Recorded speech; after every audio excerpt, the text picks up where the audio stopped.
आपने ये news check करी होगी कि रिलायंस ने अब एंट्री ले ली है फाइनेंशियल सर्विसेज बिजनेस के अंदर और एक सेपरेट एंटिटी खोली है जियो फाइनेंशियल सर्विसेज के नाम से।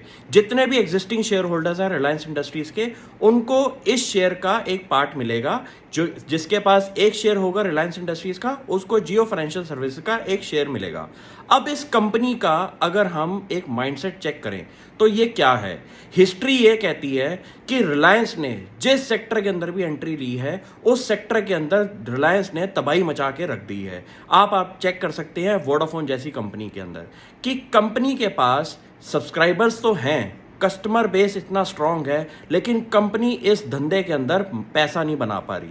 और यही होता है रिलायंस जब एंट्री मारता है किसी बिजनेस के अंदर, क्योंकि रिलायंस ने अपनी प्रेजेंटेशन के अंदर ये बोला है कि उनके पास एग्जिस्टिंग जो कस्टमर बेस है जियो फाइनेंशियल सर्विसेज का, वो है अराउंड 20 मिलियन का।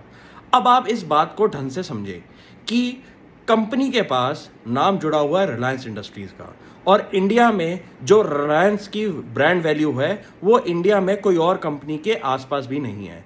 अब इस बात को ढंग से और समझें कि डिजिटल सर्विसेज के अंदर कंपनी का क्या होगा मोटिव। अगर आप चेक करें कि कंपनी का जो फाइनेंशियल सर्विसेज बिजनेस है, जो कि अभी एक नेसेंट स्टेज में है, और कंपनी का इंश्योरेंस, लेंडिंग, ब्रोकरेज और कंपनी का हमारा एसेट मैनेजमेंट बिजनेस जो कि एएमसीज होते हैं, उसके अंदर एंट्री लेने से बाकी जितने भी कॉम्पिटिटर्स हैं उनके अंदर एक दबदबाव होगा। क्यों? क्योंकि रिलायंस का एक ही मोटिव होता है प्राइसिंग।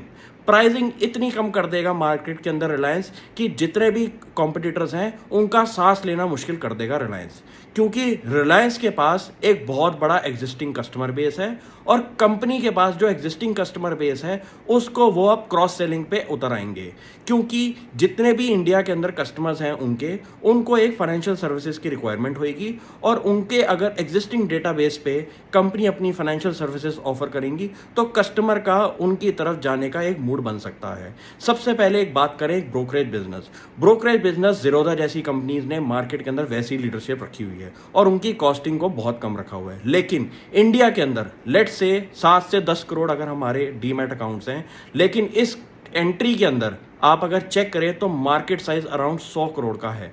तो अभी भी इस धंधे के अंदर बहुत बड़ा मार्केट स्कैप आप बना सकते हैं। तो ऐसे बिजनेसेस के अंदर अगर रिलायंस की एंट्री होगी तो बाकी कंपटीशन के लिए बहुत बड़ी दिक्कत हो सकती है, और जैसी ये न्यूज़ मार्केट के अंदर उतरेगी तो बाकी प्लेयर्स के शेयर प्राइस में बहुत बड़ा एक नेगेटिव इम्पैक्ट होगा, क्योंकि हिस्ट्री ये कहती है कि जितना भी इन कंपनीज ने प्रॉफिट कमाया होगा वो रिलायंस 1 साल 2 साल के अंदर सारा का सारा वापस ले सकता है, क्योंकि मार्केट उनकी इतनी एग्रेसिव होगी, उनका कस्टमर बेस जुड़ा हुआ है और उनके कंपटीशन के अंदर ऐसे प्रोडक्ट्स वो निकालेंगे कि मार्केट में जो कॉम्पिटिटर्स हैं वो उस प्राइसिंग को मैच नहीं कर पाएंगे। तो मुझे लगता है कि अच्छे दिन हमारे कस्टमर्स बेस के अंदर बहुत अच्छे दिखाई देते हैं, लेकिन जो कॉम्पिटिशन है उनकी एक रात काली होने वाली है। Thank you.